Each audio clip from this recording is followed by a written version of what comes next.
What the hell is this? It's my TV, except it's got a different model number. It comes with a stand this time, and I don't have to give my phone number to the CCP to turn it on. Come on, man!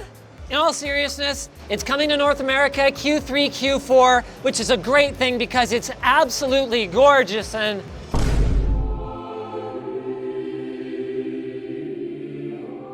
So this is what buyer's remorse feels like.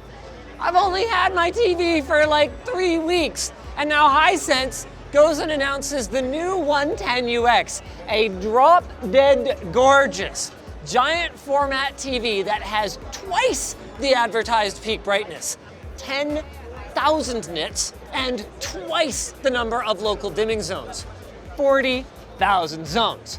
I mean, okay, it's 5 diagonal inches smaller, which my wife says is a lot, but good Lord, does it ever do a lot with what it's got. The big highlight for me is the contrast. When HiSense abandoned their efforts to bring their dual cell technology to the consumer market, I was honestly concerned for their future competitiveness. OLED was riding high, and it seemed like mini LED TVs would forever suffer from blooming and light bleed between the brightest and darkest parts of the scene. But on this set, the on-paper size of each of these dimming zones is somewhere between 1/4 and 1/2 an inch. In practice, the veiling glare in the human eye is going to be your limitation, not the contrast of the TV. What's not a limitation for me is my ability to segue to our sponsor. Headphone juice is not something you should be proud of.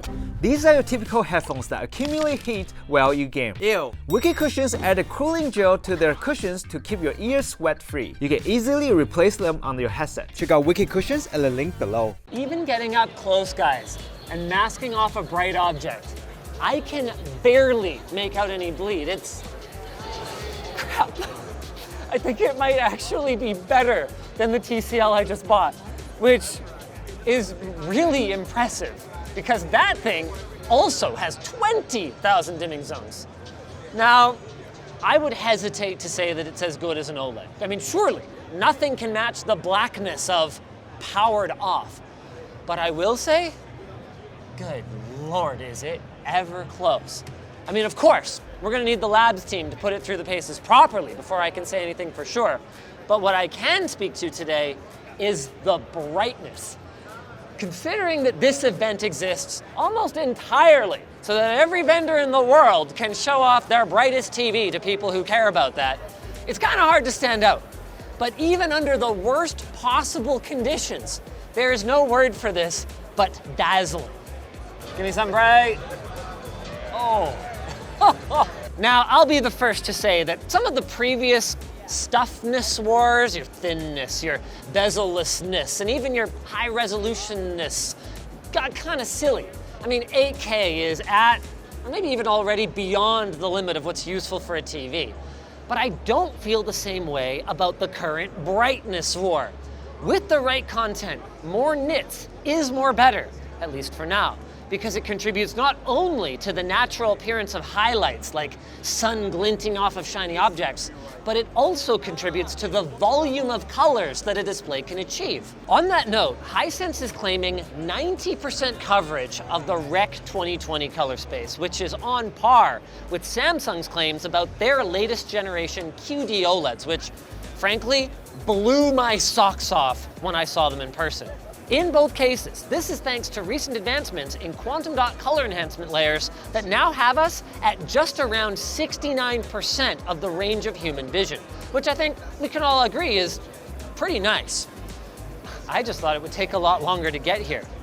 This set features a native 144 Hz refresh rate, 4.2.2 audio, Wi-Fi 6E, an ATSC 3.0 tuner, and HiSense is even hoping for power consumption that is similar to their 85-inch model, though they did specify that they are not willing to compromise on brightness in order to achieve that, so they weren't willing to quote a figure at this time.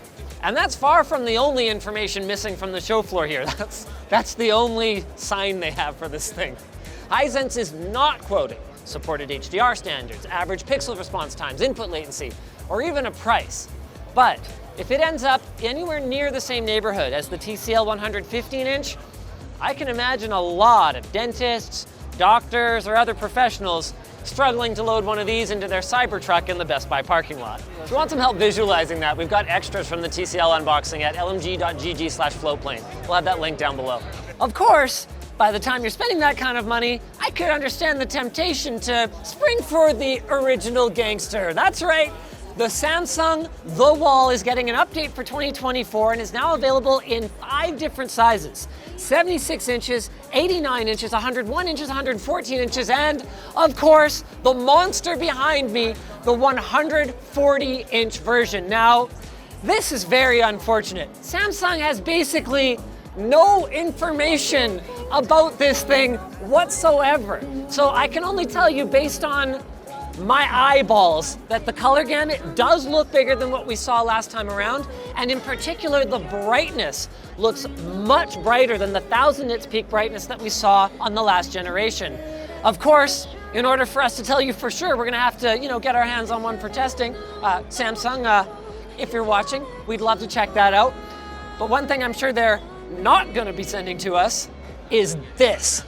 I just have no words for their micro LED transparent display. Now, we've seen transparent displays before, particularly OLEDs, but the difference here is that micro LED pixels are so tiny. That's a big part of what gives them their pitch deep blacks. And because they're so small, they don't get in the way. So not only is it vividly bright in a way I haven't seen before, but it's transparent in a way that I haven't seen before. Like, it looks like a window, except there's a screen on it. I don't even know how we would test something like this, so yeah, not even gonna worry about that.